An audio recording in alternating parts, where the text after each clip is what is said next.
Your feeling of helplessness is your best friend, savage. Unreasonable interpretation. She's a scammer in it for the money! Exactly! That's my point exactly. Thanks for making my point. I could end the video right now. By this interpretation, she is not a gamer and never was. The image of her as a kid isn't ever addressed, but I guess really isn't her. The video of her simulated playing isn't a simulation for an infomercial, but is proof that she can't play and doesn't even know how to turn on a controller. You know what? There's a porno of Tia Tanaka playing an Xbox before a porno shoot, before she has sex on a porno movie. Tia Tanaka looks more convincing holding a controller than Anita Sarkeesian ever does. And I know pornography offends most feminists because pornography shows women being inherently sexualized and it degrades women everywhere. And to that I say, 1, you don't own the sexuality of every single woman ever, and 2, no, just because a woman is having sex is not degrading to them. But anyway, apart from that minor distraction, let's go on with the video. The lack of wear on the controller indicates that she has never played in her life because no one takes care of their controllers. She is a feminist invader trying to take over the last haven of masculinity by asking for money for videos that she is never going to make. Never, ever. She's never going to get to them. Ever. Why? I mean, we'd be seeing them if she made them, right? Right? Anyway, like I previously stated, why is this web series taking so long? It's been, what, close to 7 to 8 months since she started it? If she takes this long to produce it, if all her videos take 3 parts, it's going to be done roughly in about 9 to 10 years. Honestly, why is it taking her so long? All it is her sitting in front of a camera talking to it. In fact, that doesn't explain why she needed the money. The only thing that looks like it needed money was that snazzy intro and cross-fading of the videos, which honestly only looked like it needed about, what, maybe $200-300, give or take. You know, if this web series actually had her talking to people who make video games, who play video games, who mod video games, you know, people who are actually interested in video games, maybe then I would consider it worth the money. But no, all it is her talking in front of a camera. Honestly, she could have filmed Clerks 2 for maybe, what, 5-6 times over? That are ridiculous and betray her hatred of men, which she made using stolen money. The people who think they paid for videos they want to see are brainwashed idiots who don't realize that they've been scammed. Yeah, not to mention all the LP footage she stole. Her videos are not legitimate, as others disagree with her viewpoint. Therefore, they're a big sham. Basically, this is a stupid attempt to rationalize general anti-feminist suspicion into a coherent argument, and it fails big time. Well, there's Kite Tales videos on her, and in fact, the first time I ever watched her video response to Anita Sarkeesian, it actually moved me to tears. 1, not everybody who disagrees with Anita Sarkeesian are all male and all do it because they hate her.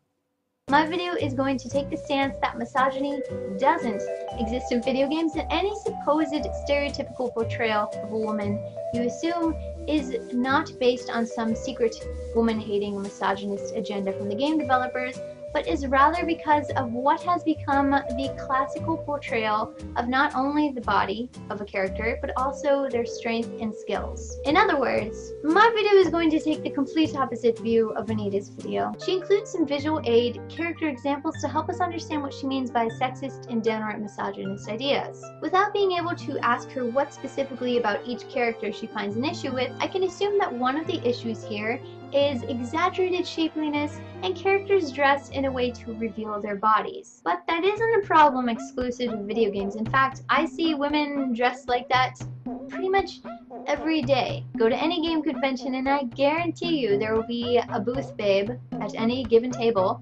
that chose the riskiest of all cosplay outfits, not because she was forced to, but because she wanted to. So wouldn't you have to argue that by her dressing up as these characters, she she too is reinforcing these sexist stereotypes? Usually the character portrayal serves a purpose all of its own. Strong, independent female characters will tend to be more appropriately dressed and respectably portrayed. Take Aerith and Tifa, for example, from Final Fantasy VII.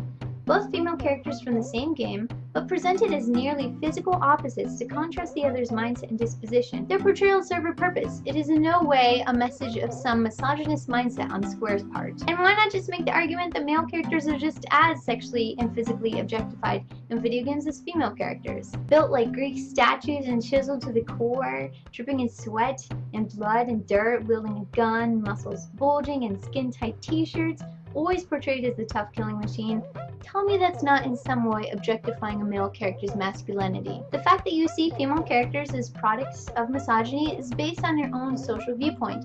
If you believe that game developers are just a bunch of sexist guys that like to create skimpy characters, then of course you're going to have the issues that you do. Now, to address the damsel in distress topic, it just doesn't exist in video games the way you assume it does. Just because she's a princess does not mean she's a damsel in distress. But it has absolutely nothing to do with misogyny or chauvinistic stereotypes. You have to remember what video games are. Video games are meant to be fun and for recreation or relaxation. They are not supposed to be a social message on the real problematic views in society. And a video game character is a formula all of its own. Extremely exaggerated strength and resilience, an immortality of second lives, an invisible inventory as large as my closet, possibly bigger, and sometimes an exaggerated physique is just part of that. It's the art and style of a video game. It's not stereotyping the female identity, and it certainly isn't portraying any mistreatment against women. In conclusion, characters are meant to sell a game, not to further a misogynist agenda.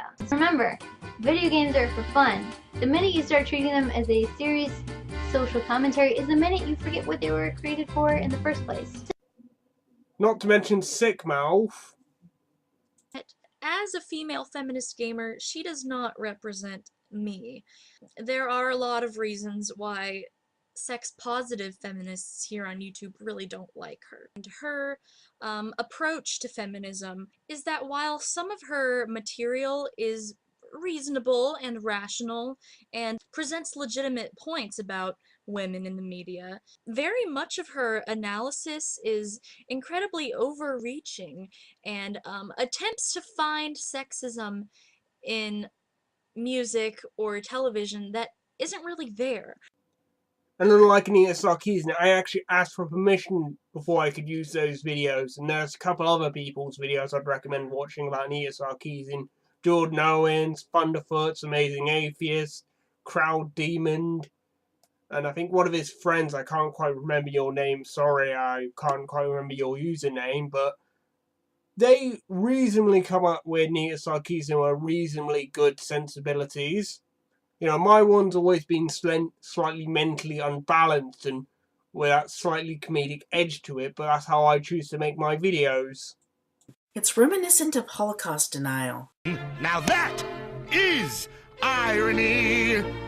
Anti-Semites are suspicious of Jews already, and they just bring up little things that sound implausible when phrased a certain way to create the illusion of a very sketchy picture. Here, anti-feminists are suspicious of Anita, and they focus on little things like the controller. Why am I constantly being told that if you hate Anita Sarkeesian, you hate feminism? I don't hate feminism. I hate when people abuse it to get away with talking out of their fucking ass like Anita Sarkeesian does. She lies out of her fucking ass.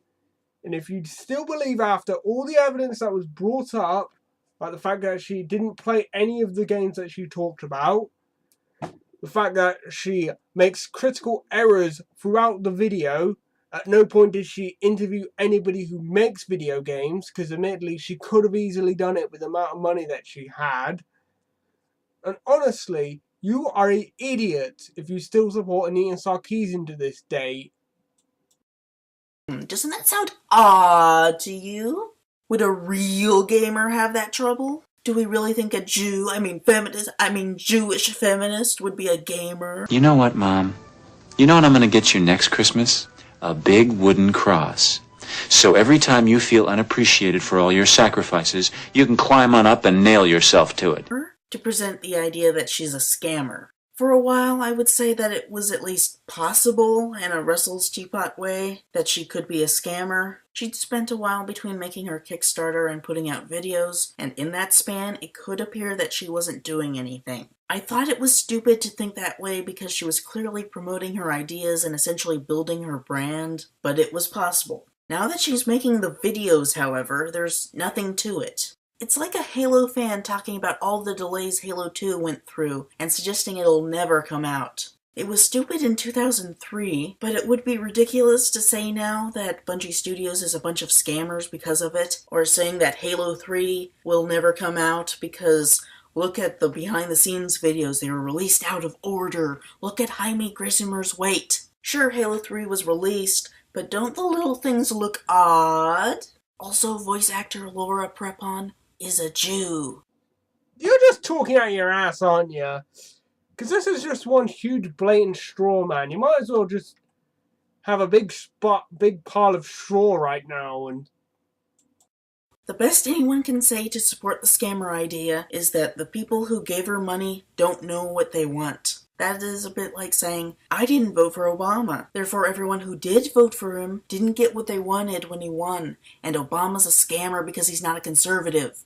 I would want my leader to be a conservative, so because their leader isn't a conservative, he's a scammer. Honestly, I could criticize Barack Obama for 100 different things, but I would never call him a scam artist. I would probably call him I would call him George Bush number 2. But anyway, that's beside the point. But anyway, according to you, I would be a racist for just criticizing Barack Obama because he's part black and... But honestly, I don't give two fucks about Barack Obama because I don't live in the same country that he governs. I have to be governed by David Cameron. When they asked me, David Cameron, to be on Who Do You Think You Are, I wasn't sure.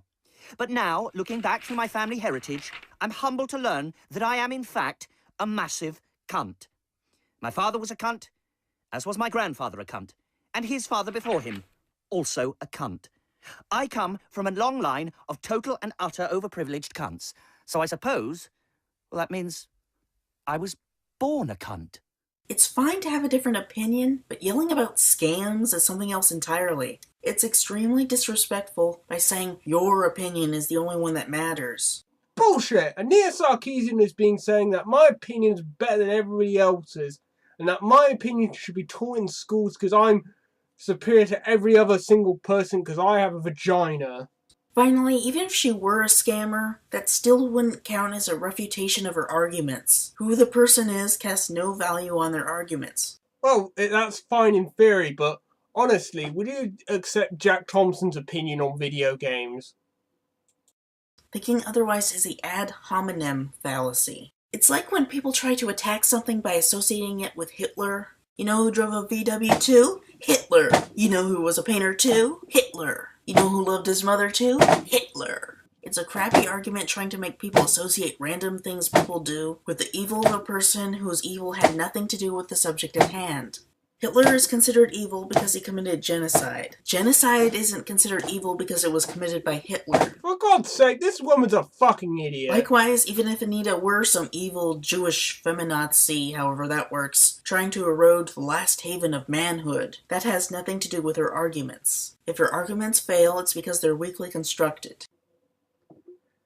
Which they fucking are. They are so weak that anybody can undermine them if they actually think about them. Honestly, you're the last person I would actually talk to about thinking, because you allow Anita Sarkeesian to choose every single one of your points because you're a fucking moron. If they succeed, they can't be undone by pointing out who said them and any character flaws they may possess.